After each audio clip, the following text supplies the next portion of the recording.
have some beer before we get going. Let's get started. Yeah, I'm really sorry that like the past couple of weeks I haven't done the vlogs like I promised I would. Things have been mentally hectic for me and vlogging just hasn't really been a priority.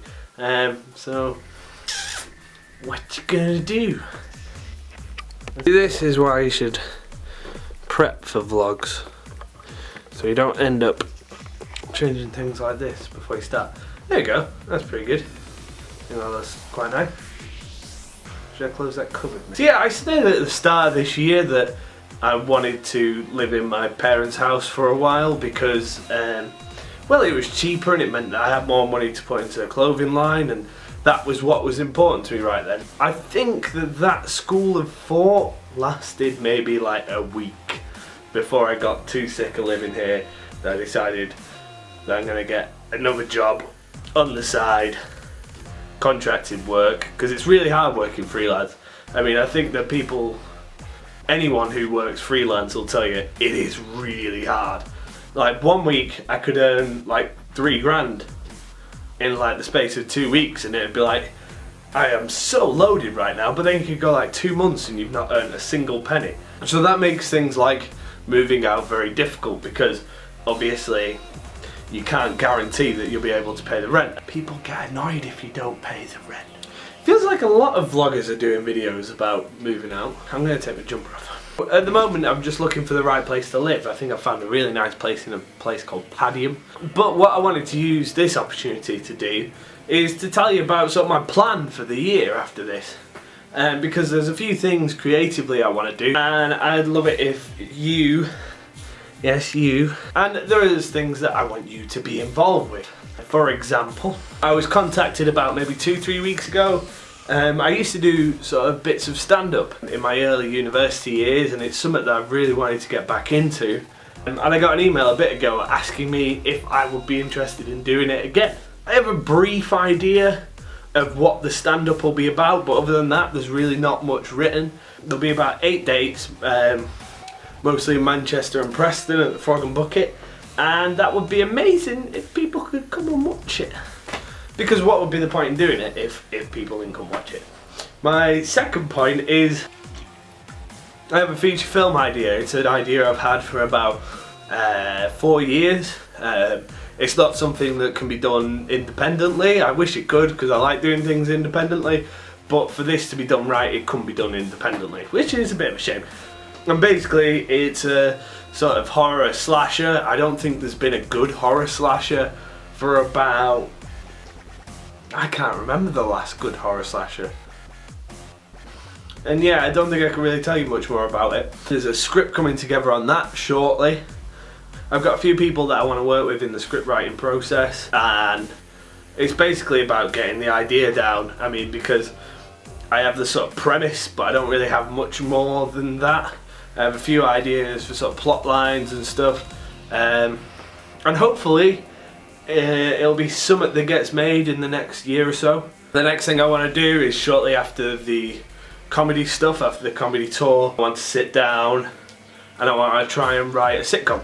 It's something that I've written 2 or 3 pilots before for sitcoms, and I've never had the courage to send them in to places like BBC 3 or Channel 4. I think the ones that I've done before are probably good enough, and what I really want to do is write a 3rd one that's like, this is the best one, this is the creme de la creme of Dabby piece comedy writing ability. Hopefully within like 2-3 weeks of starting this job I should get settled in and find time to start writing this comedy script. Next thing that I want to do this year, I have about 3 or 4 song ideas that have been in my head for about 2 years, and I keep meaning to sit down and demo them, even if it means just recording it on my phone. I really want to get just these demos recorded and I can put them on some sort of website so people can hear them.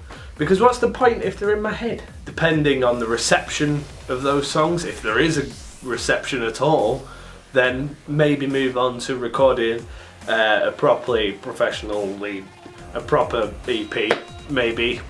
I don't know. Yeah, I like these chats. Good, it's good to have a cat.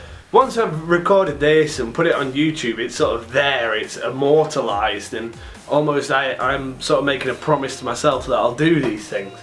I have no fucking clue what I'm saying. Yeah, those are the sort of 4 things. The sitcom, the stand-up, that's definitely going to be happening. The stand-up is going to happen. EP, and the slasher. There we go. I got there eventually.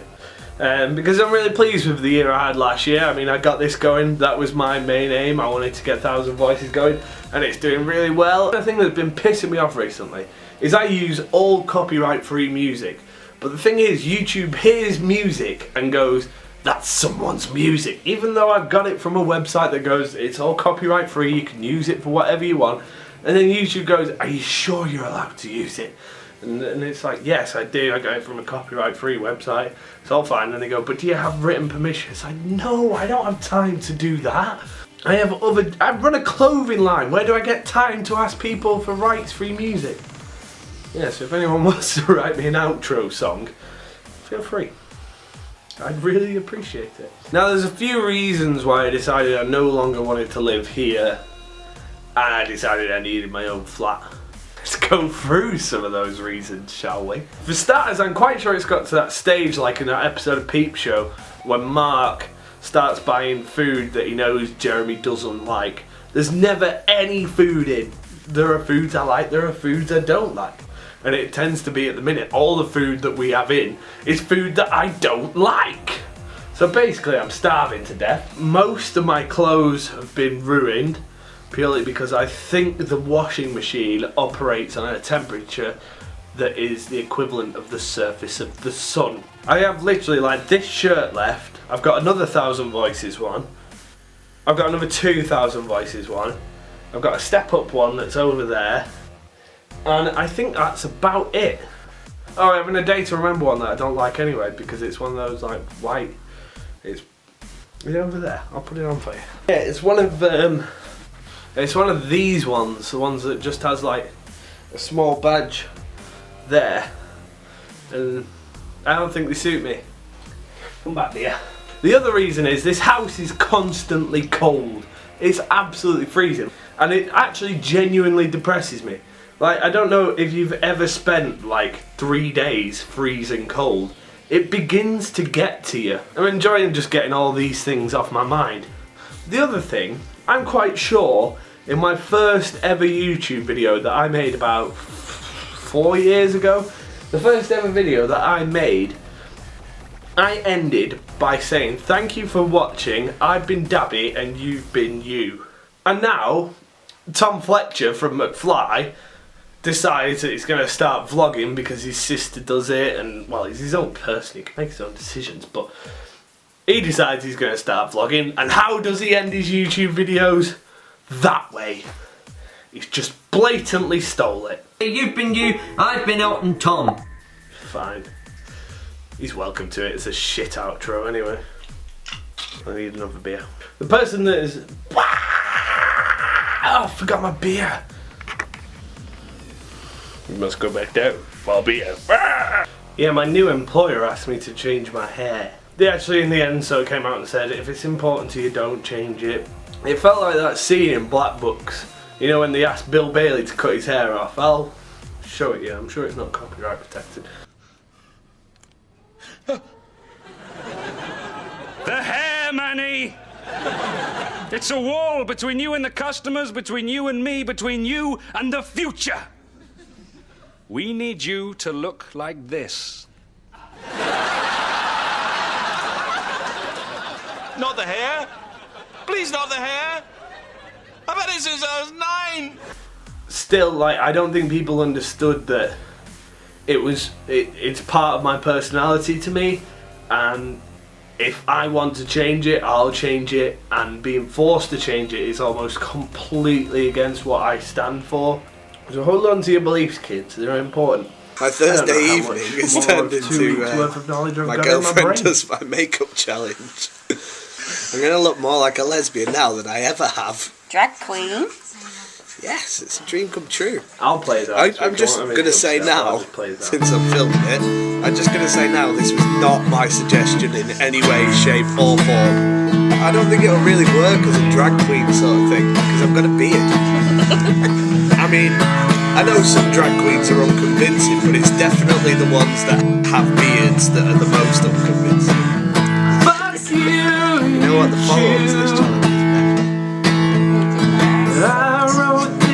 No. Suck a fart out my ass. That would be really weird. Can you imagine if there was just a whole YouTube community where people just suck farts at each other's asses? My boyfriend does my makeup. This is the childishness that I have to deal with every day. People. I wonder how many other couples are spending their Thursday night doing this. And if there are other couples doing